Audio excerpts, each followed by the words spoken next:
But I now open this session open for question and answers. John, you want to sit or you'd like to such an energetic presentation I've never seen before, which is very good. So if I can get a microphone from somebody, I'll walk to you for the questions. Who would like to ask the first question? And if it's all right, because I know we're tight on time, we'll do it like a lightning round. Your question will be quick. My answer will be quick. Okay, who would like to begin? Please. Okay, John, you're taking over. Thank you. Can you say something more about this virtual universities, $1 per student, and Sure. how to go about it?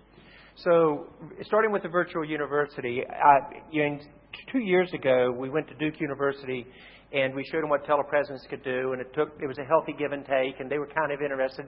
They started to take up on it. A year later, they came back and said, we're going to do a virtual university. We're going to take our professors in India, our professors in the U.S., our professors in UK. We're going to enable all of our students with this technology. We're going to completely change the way that we interface. We basically, as a professor lectures, the floor matting follows the camera around. You could have 2 locations, or you could have 300 locations. And they're going to put their imprint on a global basis, and one of the locations is here in India. And so we know that it will work at the university level. In India, I would challenge the group. Why shouldn't we do that for all of our children here? For anybody who is qualified, get them into a virtual university and set that as a longer goal. Now, for the universities to work, we've got to go back and really get K through 12, using the U.S. term, going well.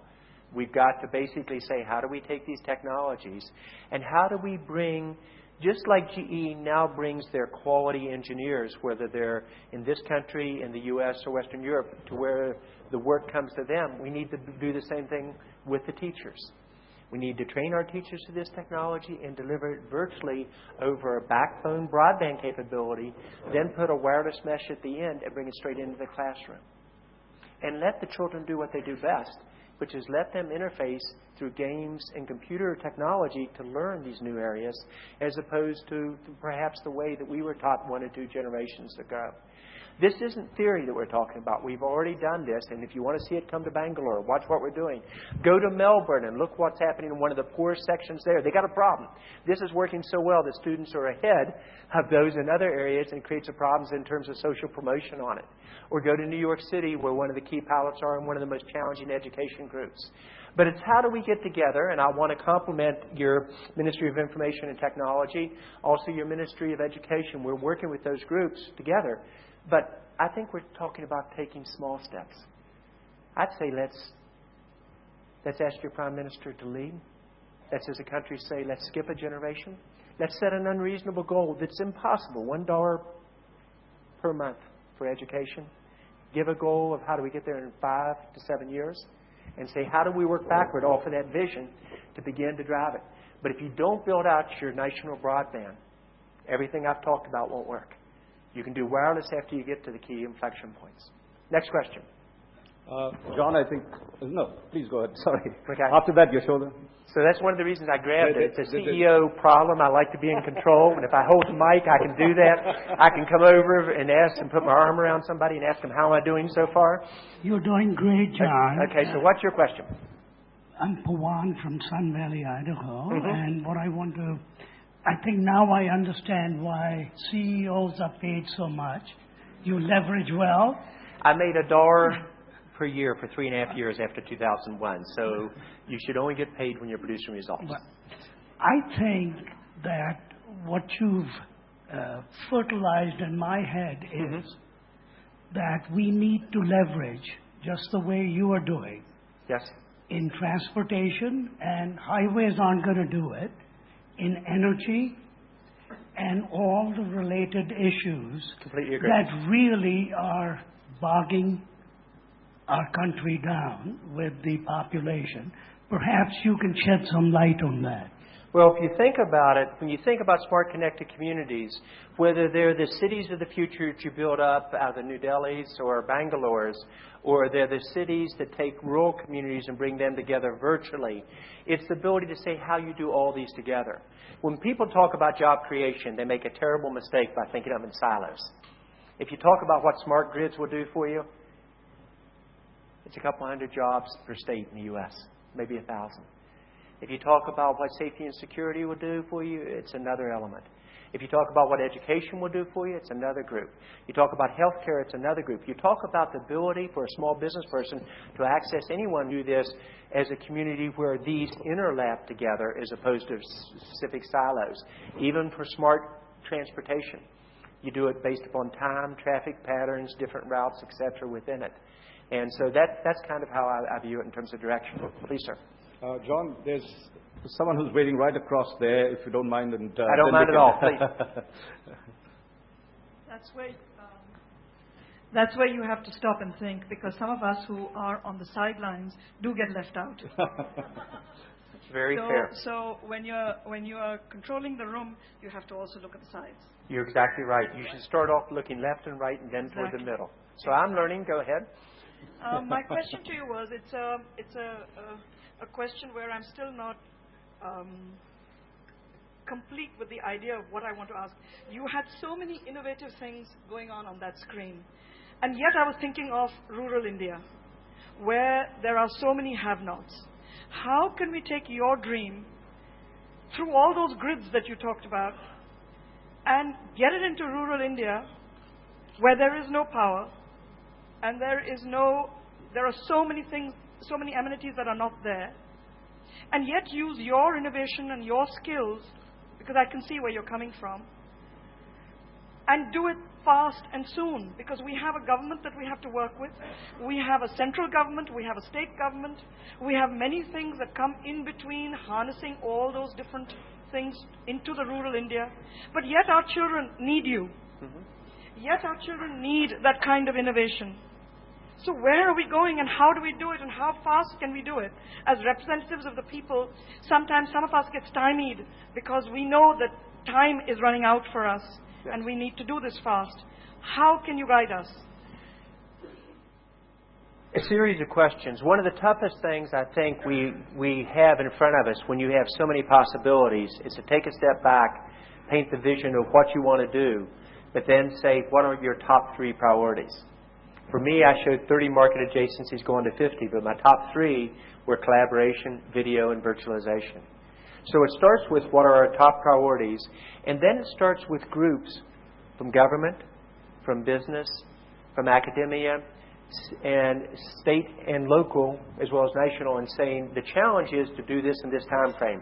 Give them the vision, then saying, how do we make it happen? I've talked to your leaders, regardless of party. I think this is something they all want to do.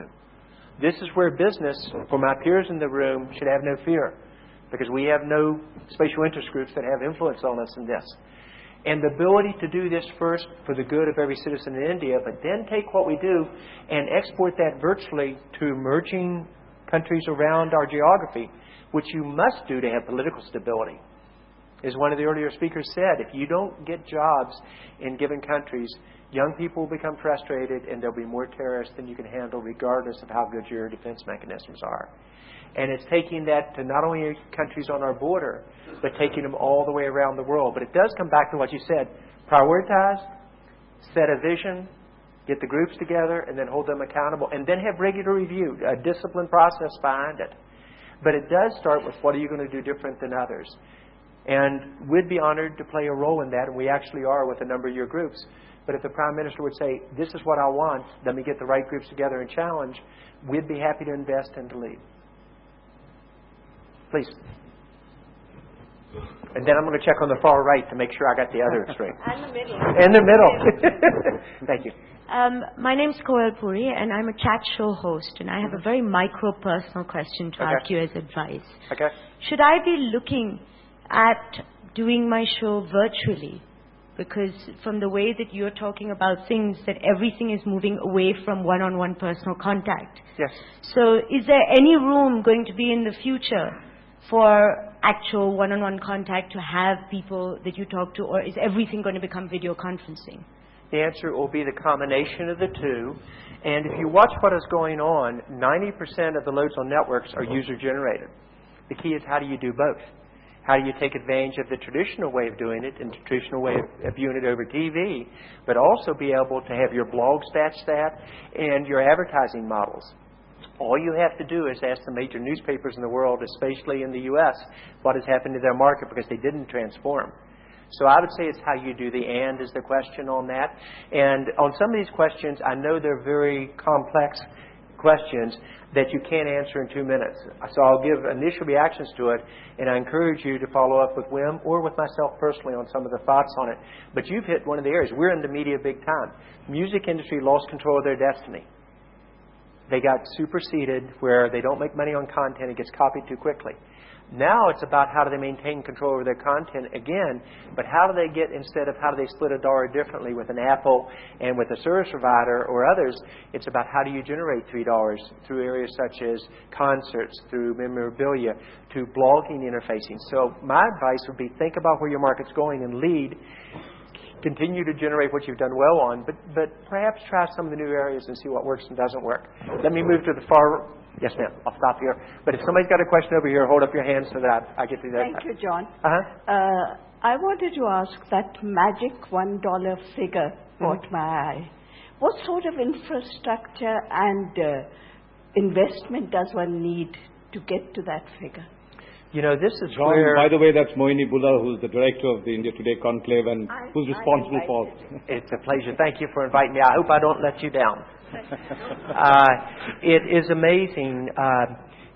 This is where Dr. Kalam got us thinking differently, and then Sunil challenged me in the service provider market. You need to think about not capital cost in the way we've traditionally done, but how do you do this on a charge where you carry the total structure, and perhaps with your service provider partners or government partners, and you pay for it by the drink, but the revenue ends up being the same in total. And this is where I think you start with the dream, then you put the challenges, because if you do this the way we've done it before, you're going to say, John, that's impossible. And my answer is exactly. But you think about how you do it each step of the way. What we've done, and what you see in a Bangalore as an example, is the ability to think out of box on this. And whether it's $2 or 50 cents, I'm not sure, but it is the ability to do this, and we think you can do it through technology. Government has to build a superhighway, however. I'm not talking about a 2-lane highway. I'm talking about a huge highway that connects the key posts around the country. Then you can go wireless off of that, allow each service provider to differentiate themselves on it, and the ability to bring that into every classroom, every citizen in the country, I think, is within our reach to do that. So this is where government has to kickstart us. Then we got to get, you have unbelievably talented people here. Challenge them on how do you do that together. Determine which businesses you want to be a partner or not. We'd be honored for it. And I think it's within reach. In talking to Apollo, they think they can do the $1 per visit. And I watched them do it virtually on very tough scenarios. So I think we can do this, but I want to set what I do at CISCO. I set an unreasonable target. Wim looks me in the eye and goes, oh my gosh. And then he figures out how to do it. But if you do it the way you've done it in the past, it just doesn't work. And you've got to catch market transitions, which is video. And that's why I keep going back, whether it's healthcare by video or teaching by video. Perhaps, is there a last question? We'll just have a couple, and then we've got to wind up. I think everyone's waiting for lunch as well. I'm going to give you the last question, if it's all right. Not to put any pressure on you. But okay, thank you. John, I start with 2 words you said in your presentation. One being transforming a country, and second, not to agree with everything you say. Okay. But if you did, I haven't challenged you. Yes. Number of cities, second-tier cities in India and the third-tier cities, cannot afford a CRS-3 at $90,000 or $100,000. Yes. If you truly mean what you say, that you want to transform a country, yes, why don't you pick 20 cities in India, partner with the telcos, like Google did in the Valley, gave free Wi-Fi to everyone who wanted to log in, and get paid back on a per-service basis. Today, Narayana Hridayalaya in Bangalore and Aravind High Hospital afford doctor visits at 50 cents per visit. They are doing it, but they're doing it on a very small scale because they don't have your muscle. Why don't you instead of expecting cities to buy CRS-3 at the price they are at, which they never can, they simply don't have the revenues to do it. Create the highway with the government and recoup it back via service fees. Are you with Sunil's? No, I'm the answer is that's what he taught me originally, and you have to design from the beginning to do it, and the answer is yes. Will we do it like Google? No, because you'll find most service providers don't view the Google partners with them. That doesn't mean I agree or disagree with their strategy. They're a wonderful company. But I do agree it takes government doing certain things, business doing others, service providers doing others, but it does take a different financial model that you've got to say, does your superhighway need some big engines in it? Of course. But that's the exception. At the remote areas, you've got to think about price points and buy the drink type of approach, and you've got to take some business risk. Would we be willing to do part of this as corporate social responsibility? Oh, yeah. But, by the way, once it works, it then scales here, and it scales around the world. So it's like most good things in life. If you truly give back, you often get rewarded for it. And that perhaps is the best note to end on. Not only am I a believer in your country and your future, if you will have us, I'd be honored to be your partner in many aspects. But it only works like a democracy. You go back and forth with good ideas. Hopefully, if you've taken one thing away from today's meeting, I'm pleased I've done my job. And at the same time, I've learned an awful lot. Thank you very much. Thank you.